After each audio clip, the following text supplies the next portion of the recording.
Hello, I'm Eleanor Moran and this is my new book, Breakfast in Bed. It's all set in a restaurant kitchen and I'm here today with Hannah, the kitchen queen, who's brilliantly created some recipes inspired by the book. You've made the butternut squash recipe, which I made up in my head, but now actually it's a working recipe. Yes, yeah, we've turned it into reality. Yeah. Obviously it's stuffed butternut squash with goat's cheese. We'll add some pine nuts and some pumpkin seeds, a little bit of chilli for a bit of va-va-voom, plenty of garlic. I'm a bit of a garlic freak, I don't know about you. Some spring onions, bit of lemon, some spinach, another one of our 5 a day. Now, I'm not a very good cook, unlike my heroine, so I'm a little bit nervous, but luckily Hannah's here to help me. Okay, so now you want to cut it in half. Just be careful because it is really tough. It really is. Now what we'll do, we'll take a spoon and you just want to scoop out these seeds. Because it's only a small squash, there's not many. And then we'll just cut a crisscross with your knife across the flesh. Great. Okay, great. So now we'll just pop them on a baking tray, season them with salt and pepper and drizzle with olive oil. And then salt too? Yeah.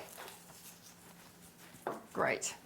Perfect, and then we'll pop those into the oven for about 45 minutes or until they're nice and soft, about 180 or gas 5. Okay, so these look done. Yeah. So what's next? So now we're going to scoop the flesh out of the butternut squash and we'll save the shells because we're going to stuff everything back into them. We'll slice up about half a dozen spring onions, half a chilli or a whole chilli if you like it fiery hot. And we'll crush up a few garlic cloves and then we'll start stir frying everything. So first of all, if you want to take your butternut squash and then using your spoon, just run it all the way around the edge. And just try and scoop out that flesh. It will be quite well cooked, almost mashed, but that's absolutely fine. And try and keep your skin intact. Yeah. It's quite hard to do, You're doing a good job. So pop the pan on the heat, and then next of all, we're going to just dry fry some pine nuts and some pumpkin seeds. Great. So if you just want to pop a handful of each into the pan. Sure. So now they're nice and brown, what do we do next, Hannah? So let's pop those in the bowl and then we'll start stir frying everything else. And then we'll add in your garlic and spring onions and your chillies.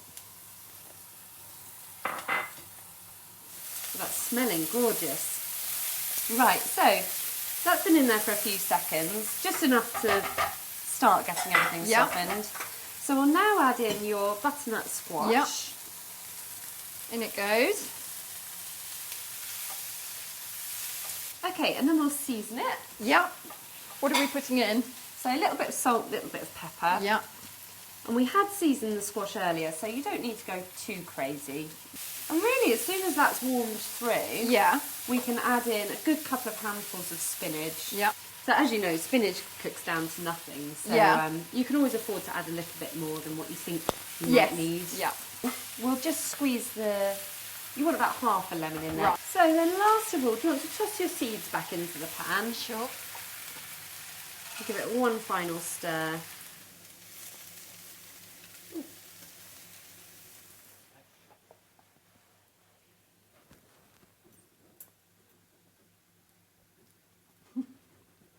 Okay, so next of all, we'll grab our shells and we'll stuff them with this delicious mixture.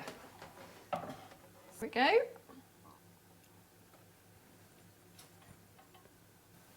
Here we are, squash it in. No pun intended.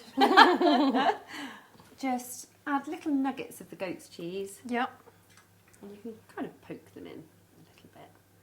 I mean, you can mix them through with the mixture here, but I think it's quite nice if you can actually see the dollops.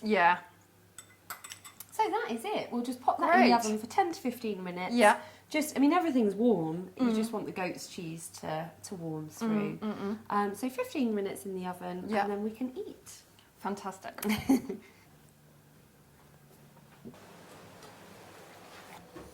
Well, these look delicious. Oh, they look fabulous. Let's get stuck in.